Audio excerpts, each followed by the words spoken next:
দক্ষিণাঞ্চলের প্রধান চিকিৎসা কেন্দ্র বরিশাল শেরেবাংলা মেডিকেল কলেজ হাসপাতালে আধুনিক চিকিৎসা সেবায় নতুন দিগন্ত উন্মোচিত হতে যাচ্ছে।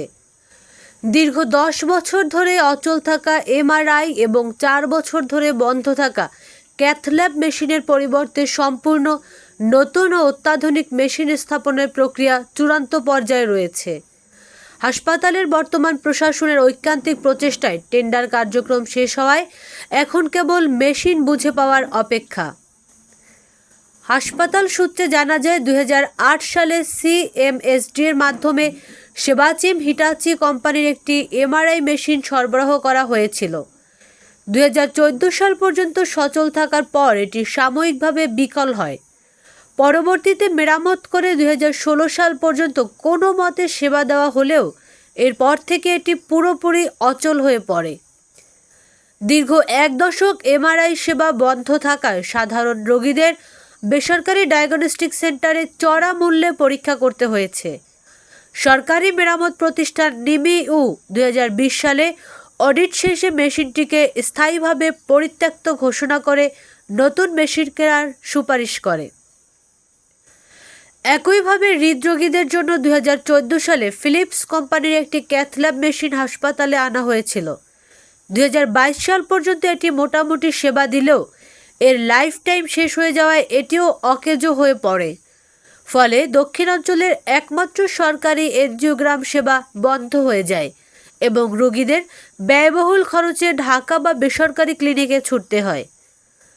বর্তমান পরিচালক ব্রিগেডিয়ার জেনারেল মশিউল মনিব দায়িত্ব গ্রহণের পর এই সংকট নিরসনে সরাসরি মন্ত্রণালয়ের সাথে লবিং শুরু করেন। তার বিশেষ প্রচেষ্টায় স্বাস্থ্য মন্ত্রণালয় অত্যন্ত গুরুত্বের সাথে 2টি নতুন মেশিন বরাদ্দ দেয়। তিনি হাসপাতালের জন্য ব্যাপক অবদান রেখেছেন। মাত্র 10 মাসেই অচল 95টি সরঞ্জাম এখন সচল, সাথে যুক্ত হয়েছে আধুনিক প্রযুক্তি।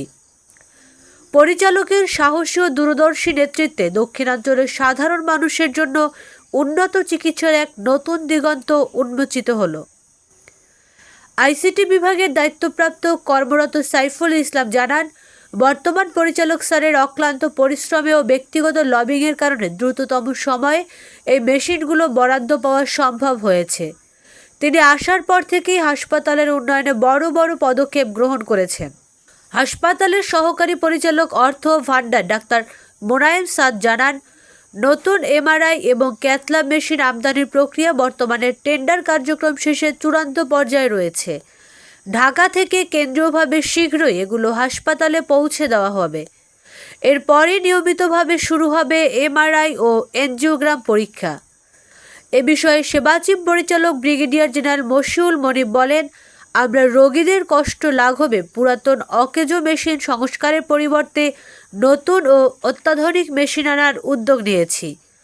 এরই মধ্যে মন্ত্রণালয় থেকে বরাদ্দ ও টেন্ডার প্রক্রিয়া সম্পন্ন হয়েছে। শীঘ্রই এই নতুন মেশিনগুলো স্থাপিত হবে, যার ফলে দক্ষিণাঞ্চলের সাধারণ মানুষ সাশ্রয়ী মূল্যে আধুনিক সেবা পাবেন।